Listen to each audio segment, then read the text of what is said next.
Harau tayamna pupang suna layningbang ngagtani. Adubu, laibak haiba laibak asida tamlamdrabada, kanadabu tainagani. Pumnamak ase isor mahaki kumhaini. Aduga, taibang pal asida layriba thawai panba aikhoina, taibang mapu mahaki kumhairoini. Thoibi amadi tharik tha machin manawni. Mama amagi siyom nungday taibang phaurakpani. Yamna nungsinay, adubu, makoyna wakal tarakpa matamda mama mapa amata layramde. Angang oiringaydagi hauna honaba yamna kalli, laykaygi mina yamna nungsibi. Makoy animak masak mataw loyna fazay. Adubu Thoibi, manaw nupi tharik tha asina khara nemi, piktak chengtak magul layrami. Nong magi numitni. Wakchingi kumkaina chuba nong aduna ngasidi laysabi macha animak yumda lengdana layrami. Chaksang adudani. Thoibi na maynak aduda famduna chak thongli. Aduga manak nakna tharik tha mahakna horen kaithel da machena yuanaba haiduna ngarang machega punna hekluba piru komprek amadi kengoy adubu manthokduna layri. Thoibi tapna asumna hairaklami. Mina wangang da naba mong da tau ko. Tharik, hayingdi khara yamna hektaba yararoi. Kaithel phambi makhaidunaga piningdriba selduga aidi che tanbu tale yonba chatauga. Ichin inauna nusa marak aduda wana chatlagi he. Aduga makhoina nungai ni yole. Aikhoi anidana khache. Makhoina tangna. Aiko yam sauningi. Tharik tha asina machin khara kalli, machega manade. Mache Thoibi, mina yanaba hoi haiduna adumak chatli. Aduba yade tharik tha madi, mina gi henjinba yade. Manaw nupi aduna kuma iba pakumado mache mahakna pamjaba oide. Aduna nungsiba wahaida themba oina tapna asumna hairai. Yade. Poche yolabadi mi khonba kharasu haigadabane. Ibema. Wangang sangang minggaw lakauda mina pot layningba poktauribani. Aduna ibema sauningba kaya layrabasu mado pukningda thamgadabani. Warida tauna machin manaw ado chak aduma thongminaduna layri. Ayuki chak isingdo chaduna Thoibi mapal thoktuna thabak suba chatrabasu mangol aduda layriba fisakol aduda kakhatuna fi sai. Aduga tharik tha mahakna Mangol machi aduda langchak chaktuna layri. Asumna punna amana amagi mateng tawduna harauna layba imungni. Makoy anidu laykaygi mina yamna kalaknay. Amadi macha masu waraknabada makoy anigi maming panduna macha singbu warak watemba tawrami. Somdana yumthangnaba oiriba kaisumaral layzadrabi tolabi machil manaw anibu karak yengsinbi hiyainu adudi. Porok sonduna layri. Aine nongmata harauna layba phangloidoribani. Masigi lamja macha ani ase layba makai. Nong chui haiduna laysabi macha mo oibagi tumdana nungaina laythokpa tawde haiba. Ai ko prok hek chaida ko tasengna. Asi haiduna amu mangol adudagi imungda changlaktuna tumduna layribi machanupi adugi phamang aduda leptuna asabu pumba macha aduda haitharai. Hairi sauna sumna. Nathibongado tap taiga charaga tummaga layo nangdi tummaga. Nangwanda mirem haidana kanada haigani ha. Migi machaga aigi ichaga kayagi matik khenariba. Hai piyai nuwa hagol. Haujik tummagi matam nati. Namito yenglucho migi machana tawribase. Haifet uitharamba piyai nu mamana khol wanglap haudorakpa asida tumlambadai tapna yam tana hagatuna kangthol adudai kumtharaktabi hakam wawa chanduna layrami. Machagi fibam sokpa sakfam aduda mama ado yam hainingdana makha amuk sutarai. Tawribase yengune. Nushirani kaina tawribaro nangido. Ibema mibu mandene. Thabakna suningdriba ahawbana marol ama chaningliba. Ibema nama aidi ichagi khanbada awaba oire. Nangbu nayumga pankidro haiba. Mamagi taningbo oidaba wa aduda piyainu mamada mamit anido phaini yengduna khummi. As ima Nangse nachayna taningba nungsigadaba wa amatte hek ngasaidagi ngangde. Nachaybu poglibi imana habada ottongna pakchededa laima. Nong tagup taba asida tumdana ai kaido habano. Ima nang ngasaidagi chabing ngangduna leibado. Hiyainu makut khudombi aduna machagi mamit aduda thinbagi mawong tawduna hai. Namit ado urammoye nangdi ha tummaga tom layu nangdi ibema tummaga layu migi machana nong churasu nung sarasu pothaba tawde kari tawraga sel tanchige haiduna aduga aikhoigina kazek sangbaga tumdawi tawduna lay tumdradi kaido haibano aibo ima migi machaga yengnaduna nacha aingonda ngangbagi hainabise yaragadi ima nang tawganuba ai yam taningdeba taningoye nangdi taningoye hoi bema mapanda tho'o migi machana tawribasi yengo taningde ima chalomta nangi saudo ai taningde ai nge hak tumgeba ingna imagi saudo ai taningdeba piyainu mahakti asi haiduna thausadana tumduna leithoi tainafam khangda proprok chai hiyainu mahakti maning mamang chatuna leirami machin manaw makoy anidu ngayak fi saramduna makoysu waraduna nungthilgi numit yungba aduda pothana rami tagup taramba nong adusu hangkiduna nungsana mahut chilli thoibi tumduna leirambadagi mikap thoglakle adubu tharikha mahakti ningaidana tumduna leiri nungaina ningaidana tumliba manaw nupi adubu yengna tapna haijay kayada nungaina tumlino tumjarasano ai amukta yandai aduda mapul punduna thamliba kingoi komprek na chingna singda amukta haploki asi haiduna makoyi ka adudagi thoglakle aduga thabak aduma tawrami manthokpa loiraba komprek ado tapna yandai aduda haptuna machinda tapna wangangduna leiri ngasi asina kayam yamna sitoribano khangde kaithel phambi ine idon makhai singsinaga sel piningdraba karam tawne aidi waraga da tokcheido haina yandai aduda pochei makhaido hapi loirabada imungda amuk changaktuna tumduna leiribi tharikha adubu hagdoklami tabro tombi ai tombi tharik ichegi tharikha namit singone nangbo tombi iche kaithel da thoklage tawbani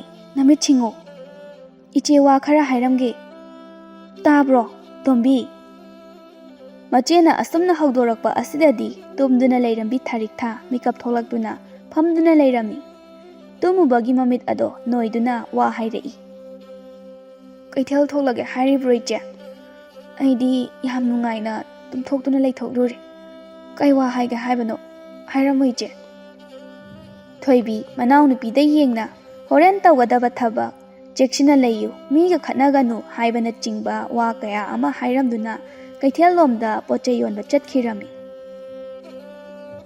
tharikha machena kaithel da chatkhre haiduna mahak amuksu tumduna leithokte fisa khol aduda kakhatuna fisa rami nungsiraba fisa bagi makhol adubu yumthangna ribi makoibu karak yengsilibi hiyainu mahakti proprok chakche aduna imungda machagi manakta laktuna hai piyainu ai ngasidi mi khatnage ngasai ayuktagi mi khatnaningbagi nusit ase phudokdrabadi yaroi aise aduna matang chadana thabak pharibani haiduna phi saribi nupi ase ai khatnaruge thabak tawbada matang matam leibani leiminnabagisu khara khandawne tawningba thabakne haiduna mina tumna hipnaduna leigadaba matang asida karigi mahakna phi sabanoba piyainu tasengna mamagi wado taningde ngangja saribase haiduna khali adubu mongonda onchingadoi saruk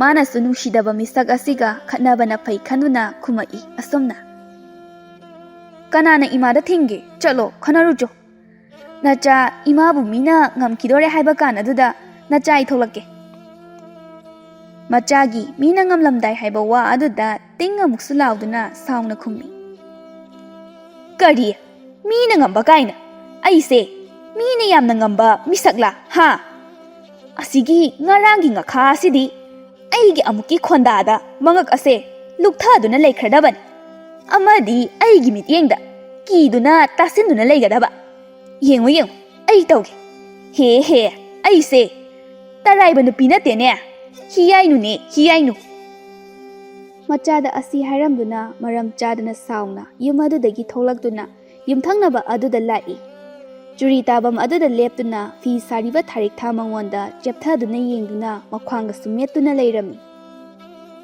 tawra iba hiyainugi mataw aduda ngakladuna tharik tha mahakti saramba fi adu lepi aduga tingak yengduna leirami hiyainu ayakpa khonjalda hairei ibema thabak phabi namana pa leitrabanina thabak tawbagi thausin su khangdrene ha Takpinaba tambinaba leitrabanina kusira si tawre Tharik tha thamoida nungaitaba phawi laiwai khrabada masak phawba uhaudaba mama mapa panduna cheirakpa asida tumin mara leiraba amagum leirami adubu kaisudi hairamde hiyainu tharik tha asi angangni mana ngamlani matagum amuksu makha tana cheirai khara cheiragana tuminna hekma reiba karinu na khoibo Nache sungai nang sungai khetok ningai amate hek yaudi da ko ibema na khoise angang amata natrene leisabi haibado loina pharabani wakhaldo khara khanba tamune ikaibado khara po ona khoibo yumthangnaba mina leiminabada nungaitrabani ne hingningbaga pokpa nate ko wase khara ngangbada khangnase ibema ngasaidai tumina leibani ngaiha Mina cheirakpa asida adubu mina henba yaba tharik tha nate mache thoibi maga yengnaruba matamdadi mahakna khara misingamna chatli aduna fisakhol adudagi nungaitaba sakfamda phamduna leirambadagi prap kumtharaktuna hiyainu magi manakta leptuna mamit anido khani yengduna khummi nate inena ngangi dubu kari chanarige haiba ngangninge cheininge haiduna pangjai cheiba yabra Thabak suri bani aina phi sari base masida kayam kairage haiba ineda aduga inena aibu nacha nanawni phaningduna cheibani harabadi ai saure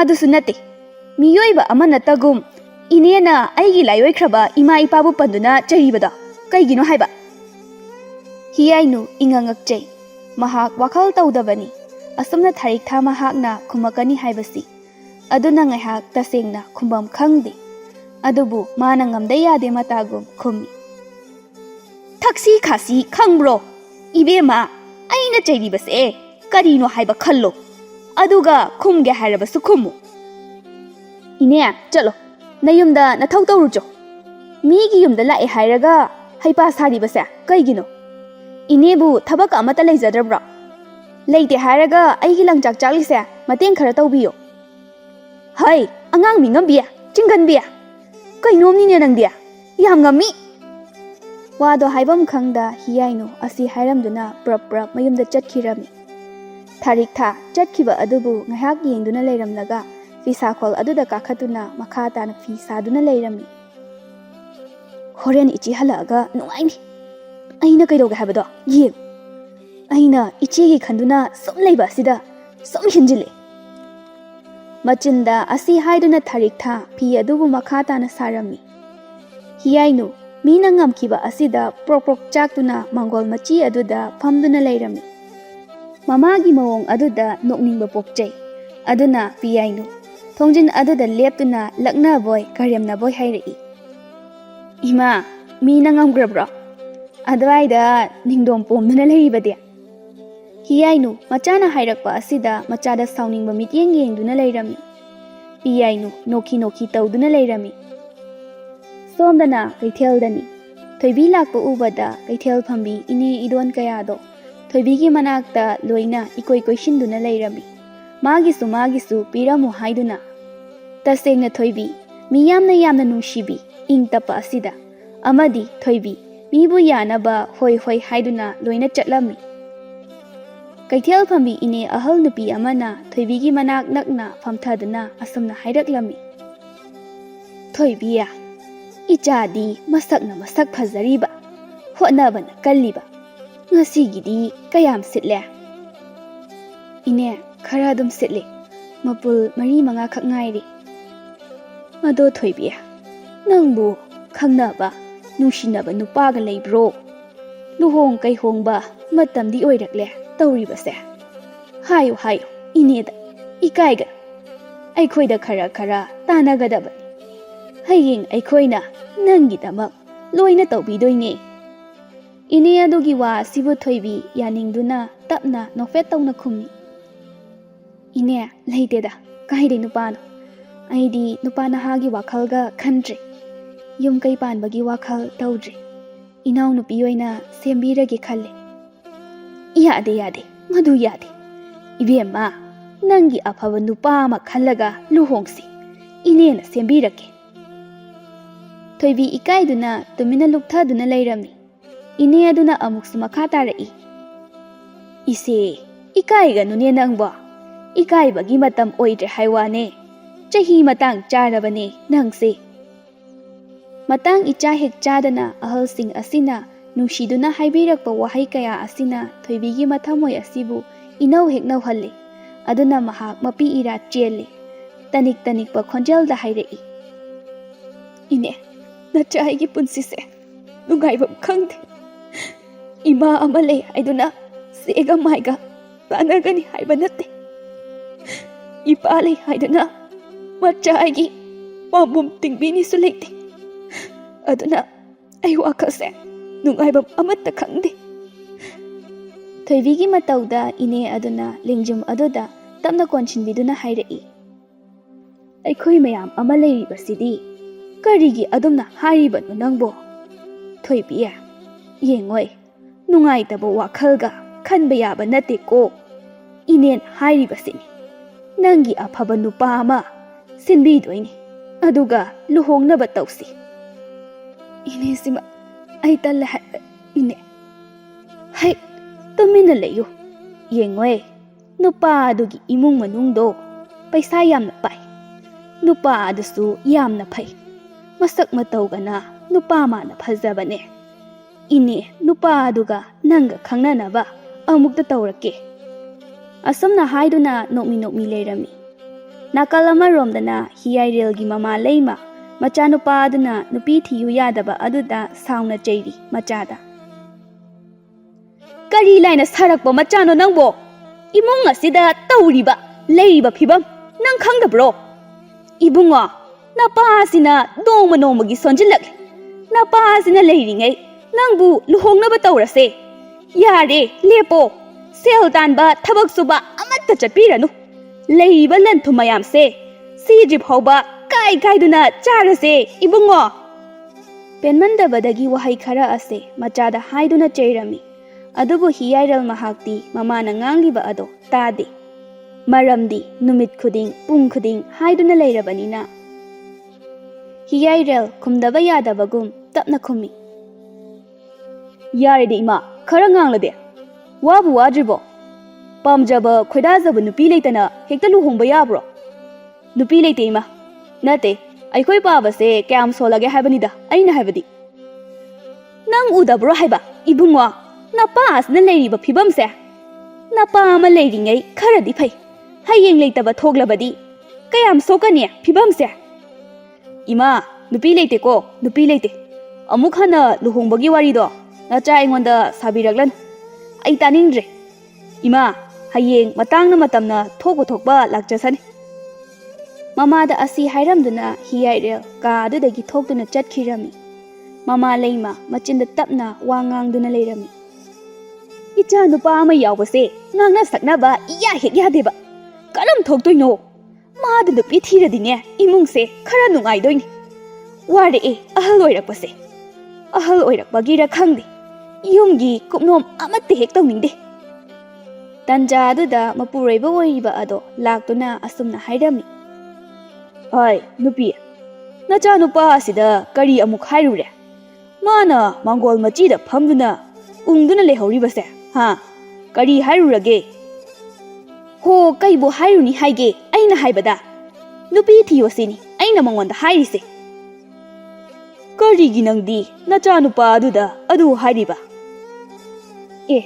Haide yaribro Moi mapa ꯑꯩꯈꯣꯏꯁꯦ ꯑꯍꯜ ꯑꯣꯏꯔꯛꯂꯕꯅꯤ ꯑꯍꯜ ꯑꯣꯏꯔꯛꯄ ꯈꯛ ꯅꯠꯇꯅ ꯌꯨꯝꯁꯤꯗ ꯑꯩꯈꯣꯏ ꯑꯍꯨꯝ ꯈꯛ ꯂꯩ ꯃꯁꯤꯗ ꯅꯠꯇꯦ ꯃꯆꯤꯟ ꯃꯅꯥꯎꯁꯤꯅ ꯑꯅꯤ ꯑꯍꯨꯝ ꯁꯨꯔꯕꯗꯤ ꯀꯔꯤꯅꯣ ꯍꯥꯏꯕ ꯑꯗꯨꯁꯨ ꯅꯠꯇꯦ ꯃꯇꯣꯝꯇ ꯌꯥꯎꯔꯤꯕ ꯃꯁꯤꯗ ꯃꯥꯅ ꯋꯥꯈꯜ ꯇꯥꯗ꯭ꯔꯤꯕꯁꯦ ꯀꯔꯤꯒꯤꯅꯣ ꯆꯨꯝꯃꯤ ꯃꯃꯥ ꯅꯪꯅ ꯍꯥꯏꯔꯤꯕꯗꯣ ꯑꯗꯨꯕꯨ ꯅꯆꯥꯅꯨꯄꯥ ꯑꯁꯤꯅꯗꯤ ꯃꯗꯣ ꯈꯪꯗꯦꯅꯦ ꯑꯗꯨꯅ ꯋꯥ ꯃꯥꯡꯅꯕꯅꯤ ꯍꯥꯏꯔꯨꯔꯅꯨ ꯃꯉꯣꯟꯗ ꯍꯟꯖꯤꯟ ꯍꯟꯖꯤꯟ ꯍꯌꯦꯡ ꯃꯁꯥꯅ ꯈꯪꯅ ꯃꯔꯥꯏꯅ ꯄꯨꯖꯔꯛꯂꯁꯅꯤꯀꯣ ꯃꯗꯨꯒꯤ ꯃꯇꯥꯡꯗ ꯍꯟꯖꯤꯟ ꯍꯟꯖꯤꯟ ꯉꯥꯡꯉꯨꯔꯅꯨ ꯀꯔꯤꯅꯣ ꯃꯄꯥ ꯏꯆꯥ ꯂꯨꯍꯣꯡꯅꯕ ꯋꯥꯔꯤ ꯁꯥꯁꯦ ꯍꯥꯏꯔꯒ ꯀꯔꯤꯒꯤꯅꯣ ꯃꯣꯏ ꯃꯄꯥꯅ ꯑꯗꯨꯛ ꯌꯥꯝꯅ ꯁꯥꯎꯅꯤꯡꯂꯤꯕꯗꯤ ꯍꯥ ꯍꯣ ꯑꯩꯗꯤ ꯏꯆꯥꯅ ꯌꯨꯝꯁꯤꯗ ꯃꯧ ꯄꯨꯔꯛꯇ꯭ꯔꯤ ꯐꯥꯎꯕ ꯍꯥꯏꯒꯤꯗꯧꯔꯤ ꯃꯄꯨꯔꯣꯏꯕꯗ ꯑꯁꯤ ꯍꯥꯏꯔꯝꯗꯨꯅ ꯐꯦꯠ ꯂꯥꯎꯗꯨꯅ ꯊꯣꯛꯈꯤꯔꯝꯃꯤ ꯑꯣꯟꯊꯣꯛꯄꯅꯤ ꯍꯥꯏꯗꯨꯅ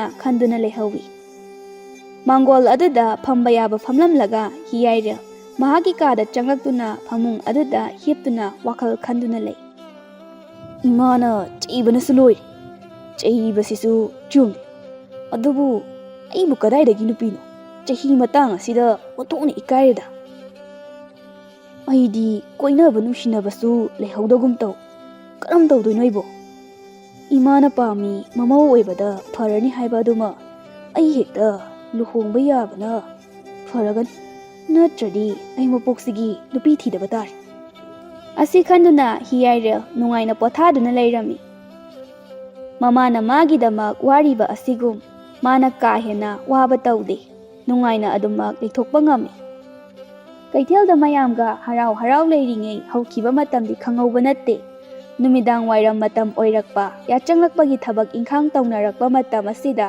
ꯊꯣꯏꯕꯤ ꯅꯨꯃꯤꯗꯥꯡ ꯆꯥꯅꯕ ꯆꯦꯡ ꯑꯗꯣ ꯋꯥꯟꯗꯨꯅ ꯃꯍꯥꯛ ꯀꯩꯊꯦꯜꯗꯒꯤ ꯀꯨꯝꯂꯛꯂꯤ ꯃꯥꯅ ꯍꯜꯂꯛꯄꯗ ꯊꯥꯔꯤꯛꯊꯥ ꯑꯗꯣ ꯃꯥꯡꯒꯣꯜꯗ ꯋꯥꯏ ꯁꯤꯠꯇꯨꯅ ꯂꯩꯔꯝꯃꯤ ꯌꯨꯝꯕꯥꯂꯣꯟ ꯈꯪꯕ ꯏꯃꯨꯡꯅꯤ ꯃꯆꯦ ꯍꯜꯂꯛꯄ ꯎꯕꯗ ꯊꯥꯔꯤꯛꯊꯥ ꯁꯤꯠꯂꯝꯕ ꯋꯥꯏ ꯑꯗꯣ ꯂꯦꯞꯇꯨꯅ ꯏꯆꯦ ꯉꯁꯥꯏ ꯄꯨꯈꯤꯕ ꯃꯌꯥꯝꯗꯣ ꯂꯣꯏꯅ ꯁꯤꯠꯂꯕ ꯅꯠꯇ꯭ꯔꯣ ꯏꯆꯦ ꯊꯣꯏꯕꯤ ꯍꯔꯥꯎꯅ ꯍꯣꯏ ꯁꯤꯠꯂꯤ ꯐꯪꯉꯛꯄ ꯁꯦꯜꯗꯨꯅ ꯆꯦꯡꯁꯨ ꯋꯥꯜꯂꯛꯏ ꯍꯣꯏ ꯑꯗꯨꯗꯤ ꯐꯔꯦ ꯏꯆꯦ ꯆꯥꯛ ꯈꯔ ꯊꯥꯡꯒꯠꯄ ꯍꯧꯕꯤꯔꯝꯃꯣ ꯑꯩ ꯋꯥꯏ ꯇꯥꯁꯤꯟꯕ ꯂꯣꯏꯔꯒ ꯂꯩ ꯊꯥꯎꯃꯩ ꯊꯥꯅꯕ ꯇꯧꯔꯒꯦ ꯏꯆꯦ ꯃꯆꯤꯟ ꯃꯅꯥꯎ ꯑꯅꯤꯗꯣ ꯑꯁꯨꯝꯅ ꯇꯧꯗꯨꯅ ꯍꯔꯥꯎ ꯍꯔꯥꯎ ꯊꯕꯛ ꯄꯨꯝꯅꯃꯛ ꯇꯧꯋꯤꯗꯣ ꯆꯥꯛ ꯊꯣꯡꯕꯗ ꯊꯥꯔꯤꯛꯊꯥ ꯃꯆꯦꯗ ꯉꯁꯥꯏ ꯅꯨꯡꯊꯤꯜ ꯍꯤꯌꯥꯏꯅꯨ ꯃꯍꯥꯛꯀ ꯈꯠꯅꯩ ꯑꯃꯗꯤ ꯍꯤꯌꯥꯏꯅꯨꯅ ꯊꯥꯔꯛꯈꯤꯕ ꯈꯣꯟꯗꯥ ꯄꯨꯝꯅꯃꯛ ꯃꯆꯦꯗ ꯍꯥꯏꯔꯝꯃꯤ ꯂꯤꯔꯛꯂꯤꯕ ꯃꯅꯥꯎꯒꯤ ꯋꯥꯔꯤ ꯑꯗꯨ ꯇꯥꯕꯗ ꯊꯣꯏꯕꯤ ꯅꯨꯡꯉꯥꯏꯖꯗꯦ ꯑꯗꯨꯅ ꯇꯞꯅ ꯊꯥꯔꯤꯛꯊꯥꯗ ꯌꯦꯡꯅ ꯍꯥꯏꯔꯛꯏ ꯌꯦꯡꯉꯣꯏ ꯊꯥꯔꯤꯛꯊꯥ ꯉꯁꯤꯅ ꯉꯁꯤ ꯑꯣꯏꯔꯦ ꯃꯇꯨꯡꯗꯩꯗꯤ ꯑꯗꯨꯝꯅ ꯇꯧꯒꯅꯨꯀꯣ ꯃꯣꯏꯅ ꯍꯥꯏꯅꯤꯡꯕ ꯍꯥꯏꯖꯁꯅꯨ ꯉꯥꯡꯅꯤꯡꯕ ꯃꯈꯩ ꯉꯥꯡꯖꯁꯅꯨ ꯑꯗꯨꯕꯨ ꯅꯪ ꯈꯨꯝꯕ ꯌꯥꯗꯦ ꯇꯜꯂꯒ ꯑꯗꯨꯝ ꯇꯣꯛꯆꯈꯤꯁꯅꯤ ꯃꯈꯣꯏ ꯊꯥꯔꯤꯛꯊꯥ ꯇꯞꯅ ꯈꯨꯝꯃꯛꯏ ꯀꯥꯏꯗꯩꯅꯣ ꯏꯆꯦ ꯑꯗꯨ ꯌꯥꯕ ꯅꯠꯇꯦ ꯌꯥꯏ ꯌꯥꯏ ꯍꯥꯏꯗꯨꯅ ꯁꯨꯝ ꯍꯦꯟꯖꯤꯟꯗꯣꯏꯅꯤ ꯑꯩꯈꯣꯏꯒꯤ ꯀꯅꯥ ꯂꯩꯇꯦ ꯍꯥꯏꯗꯨꯅ ꯃꯣꯏꯅ ꯇꯧꯅꯤꯡꯕ ꯇꯧꯕ ꯌꯥꯕ꯭ꯔꯣ ꯇꯣꯟꯅ ꯃꯤꯒꯤ ꯃꯈꯥ ꯄꯣꯟꯅ ꯍꯤꯡꯒꯗꯕꯒꯤ ꯁꯔꯨꯛ ꯏꯆꯦ ꯅꯅꯥꯎ ꯑꯩꯗꯤ ꯊꯋꯥꯏ ꯊꯥꯈꯤꯕꯅ ꯍꯦꯟꯅ ꯐꯩ ꯊꯣꯏꯕꯤ ꯊꯥꯔꯤꯛꯊꯥꯒꯤ ꯄꯥꯎꯈꯨꯝ ꯇꯥꯕꯗ ꯄꯦꯟꯖꯩ ꯈꯪꯉꯤ ꯃꯆꯦ ꯑꯃ ꯑꯣꯏꯅ ꯃꯍꯥꯛꯅ ꯃꯨꯟꯅ ꯃꯅꯥꯎꯅꯨꯄꯤ ꯑꯁꯤꯒꯤ ꯄꯨꯛꯆꯦꯜ ꯊꯧꯅꯥ ꯅꯣꯛꯐꯦꯠ ꯇꯧꯋꯤ ꯃꯅꯥꯎꯅꯨꯄꯤꯅ ꯁꯥꯎꯔꯤꯕ ꯑꯗꯨꯕꯨ ꯈꯪꯉꯗꯨꯅ ꯔꯤꯄꯤꯠ ꯊꯣꯏꯕꯤ ꯊꯥꯔꯤꯛꯊꯥꯒꯤ ꯄꯥꯎꯈꯨꯝ ꯇꯥꯕꯗ ꯄꯦꯟꯖꯩ ꯈꯪꯉꯤ ꯃꯆꯦ ꯑꯃ ꯑꯣꯏꯅ ꯃꯍꯥꯛꯅ ꯃꯨꯟꯅ ꯃꯅꯥꯎꯅꯨꯄꯤ ꯑꯁꯤꯒꯤ ꯄꯨꯛꯆꯦꯜ ꯊꯧꯅꯥ ꯅꯣꯛꯐꯦꯠ ꯇꯧꯋꯤ ꯃꯅꯥꯎꯅꯨꯄꯤꯅ ꯁꯥꯎꯔꯤꯕ ꯑꯗꯨꯕꯨ ꯈꯪꯉꯗꯨꯅ ꯇꯞꯅ ꯃꯈꯥ ꯇꯥꯖꯩ ꯍꯣꯏ ꯆꯨꯝꯃꯤ ꯑꯗꯨꯕꯨ ꯊꯥꯔꯤꯛ ꯌꯥꯅ ꯌꯥꯅꯕ ꯈꯔꯁꯨ ꯆꯠꯁꯤ ꯐꯠꯇꯦ ꯑꯩꯈꯣꯏꯕꯨ ꯌꯦꯡꯁꯤꯟꯕꯤꯔꯤꯕ ꯃꯈꯣꯏꯁꯦ ꯇꯉꯥꯏ ꯐꯗ꯭ꯔꯕ ꯃꯇꯝ ꯑꯗꯨꯗꯗꯤ ꯃꯈꯣꯏꯅ ꯑꯩꯈꯣꯏꯒꯤ ꯇꯧꯕꯤꯗꯣꯏꯅꯤ ꯃꯈꯣꯏꯅ ꯉꯝꯕ ꯃꯇꯦꯡ ꯈꯔꯗꯤ ꯑꯁꯨꯝꯅ ꯋꯥꯔꯤ ꯇꯧꯗꯨꯅ ꯆꯥꯛ ꯏꯁꯤꯡ ꯑꯗꯣ ꯂꯣꯏꯗꯨꯅ ꯅꯨꯃꯤꯗꯥꯡ ꯑꯗꯨꯃꯒꯤ ꯆꯥꯛ ꯆꯥꯔꯗꯨꯅ ꯃꯈꯣꯏ ꯄꯣꯊꯥꯕ ꯆꯪꯈꯤꯔꯝꯃꯤ ꯃꯇꯝꯒꯤ ꯈꯣꯡꯖꯦꯜꯗꯤ ꯈꯪꯍꯧꯗꯦ ꯑꯍꯣꯡꯕ ꯅꯥꯏꯕ ꯍꯥꯏꯕꯗꯨ ꯑꯣꯏꯕꯅ ꯃꯇꯝ ꯈꯔ ꯍꯧꯈꯤꯔꯝꯃꯤ ꯃꯇꯝꯒꯤ ꯈꯣꯡꯖꯦꯜꯅ ꯑꯍꯣꯡꯕ ꯀꯌꯥ ꯑꯣꯟꯕ ꯀꯌా ꯂꯩꯔꯕꯁꯨ ꯃꯆꯤꯜ ꯃꯅꯥꯎ ꯑꯅꯤꯒꯤ ꯄꯨꯟꯁꯤꯗꯤ ꯃꯍꯧꯁꯥꯒꯨꯝ ꯀꯔꯤꯁꯨ ꯍꯣꯡꯗꯅ ꯂꯩꯔꯝꯃꯤ ꯃꯇꯝ ꯃꯇꯝꯒ ꯆꯨꯅꯕ ꯊꯕꯛ ꯇꯧꯗꯨꯅ ꯑꯉꯝꯕ ꯁꯦꯜ ꯇꯥꯟꯗꯨꯅ ꯍꯤꯡꯉꯤ ꯃꯔꯛ ꯑꯁꯤꯗ ꯊꯣꯏꯕꯤꯒꯤ ꯏꯪꯅ ꯃꯦꯡꯅ ꯐꯖꯕ ꯃꯥꯏꯊꯣꯡ ꯃꯍꯥꯛꯀꯤ ꯇꯝꯖꯅꯤꯡꯉꯥꯏ ꯑꯣꯏꯔꯕ ꯂꯝꯆꯠ ꯁꯥꯖꯠ ꯑꯁꯤꯗ ꯂꯩꯀꯥꯏꯒꯤ ꯏꯅꯦꯅ ꯁꯤꯟꯗꯨꯅ ꯃꯍꯥꯛ ꯍꯤꯌꯥꯏꯔꯦꯜꯒ ꯅꯨꯡꯁꯤ ꯃꯔꯤ ꯊꯝꯗꯨꯅ ꯅꯨꯡꯁꯤ ꯄꯟꯊꯨꯡꯒꯤꯗꯃꯛ ꯆꯠꯂꯤ awat apa leitaba imung ama oirambana hiyairal mahakna Thoibigi mateng kaya amasu tawbirami ngasi faubada. Nongmagi numit amani imung manung khangna nusinaba kaubana Thoibigi manem oigadawribi leima ado makoigi yumda laklami. Mangol aduda punna famduna makoi harau harau wari tawduna leirami.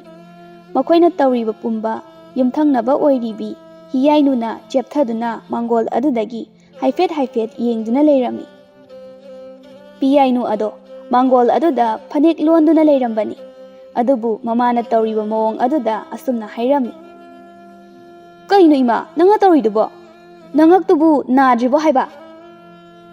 Hiyainu mamaida sat onsinduna hey nangna khangma po nate tumina na thawdo tawo imai pema ngamida ko onthongna haujikan gi angang singse mininga masu maraibak thambal sat kidawre ima aigi laibak asidadi asumna tamlamje migi machadi ina khunba imungi mau oikidawre machagi wa aduda mama oiruba kaubana nungaijade adubu laibak haiba isorgi nongdam kholda tambiramdrabanina karibudi hairunido. Hiyainu nokti nokningda nokta yade haibagum yamna rasi kangba khunok ama noktuna machagi manakta phamthaduna. Ichadagi masigi lamja macha sina kayam henge phajaba. Yengwe hayeng imana aina lukhrabi oirabasu. Ichagi awong awondo yamna tawdoini. Aduna wakhal nungaitaba tawganuko ibema. Hayeng noigi luhongba asidi kumhai ama oigadoini. Leikaigi suningdabi mau kayana miwa ngangnaba nungainaba thabakniko imana hairise hek chumdabra yeng. Kalakpana mangda tha kanjawbana tungda hiyainu mathamoi nungda chakna leirami. Imadi luhongbase thuba pami. Adubu imauna yadaba asida kanna hek haiba ngamdre tawribase. Thoibiya awabu wakhalga khanganuko ibema nungaina leyu hairibasini natrabadi luhongamdai asida nasak phajabado thijinba tare. Thoibi khumde mahak tumin nokfet tawduna leirami asumna wari watai tawduna leima mayumda hankhirami. Tharik tha macheda onchinduna ichedi lamja macha oijarasu hojikti nungai phaba macha oikidawre.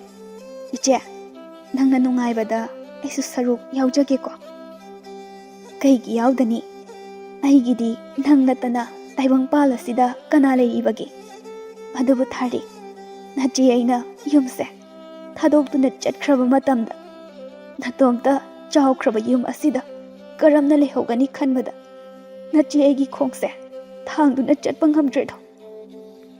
Tharik thama bukningda machena mabu thadokduna chatkani khanbada tasengna nungaiba natedo.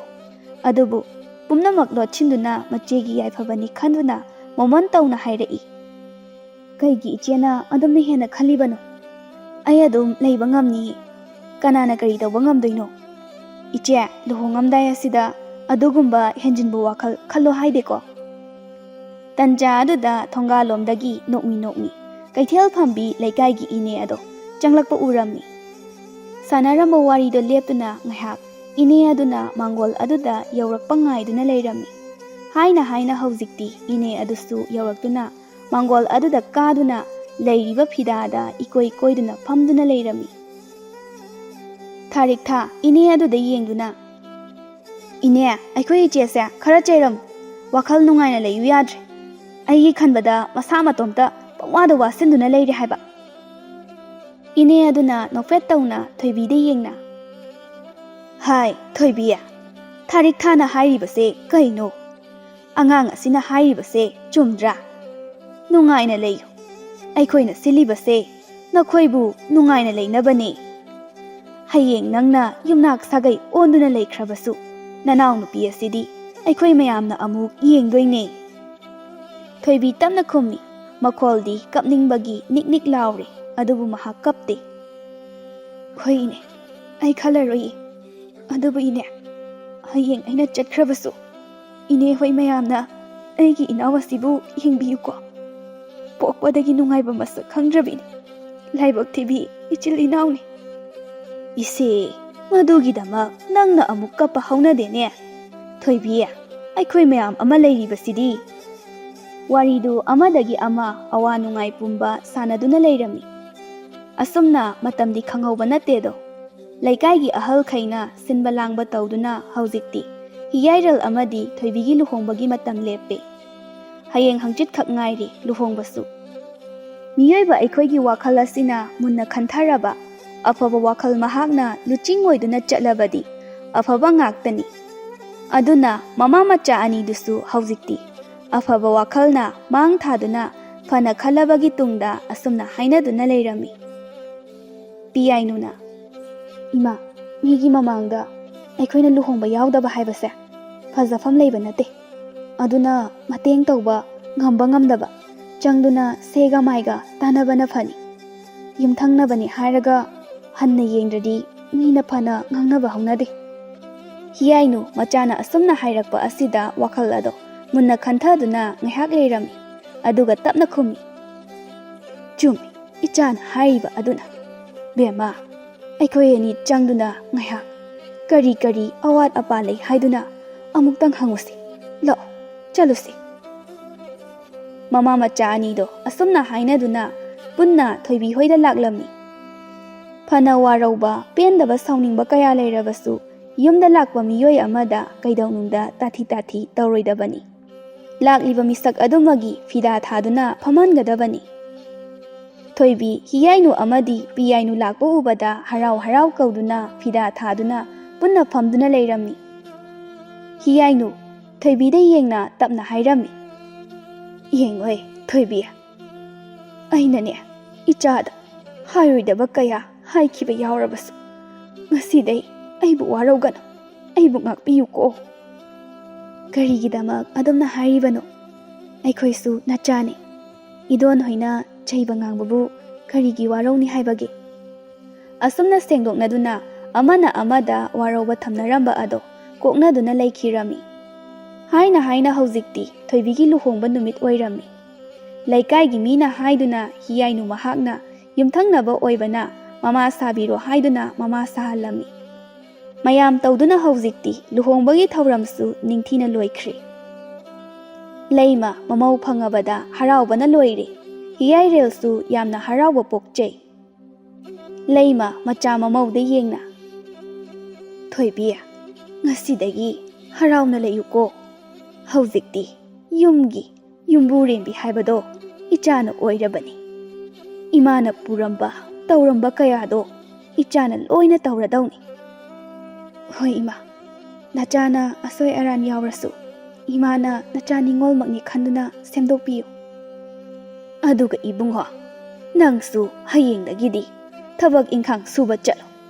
Yumda sum leibado leiragano. Haujikti nahaksu nang pabana tauramba mayamdo ichana loina tauradoiniko. Asumna isorgi thaujalde Lamja Macha Thoibi harauna nungaina leiba haibado oirami.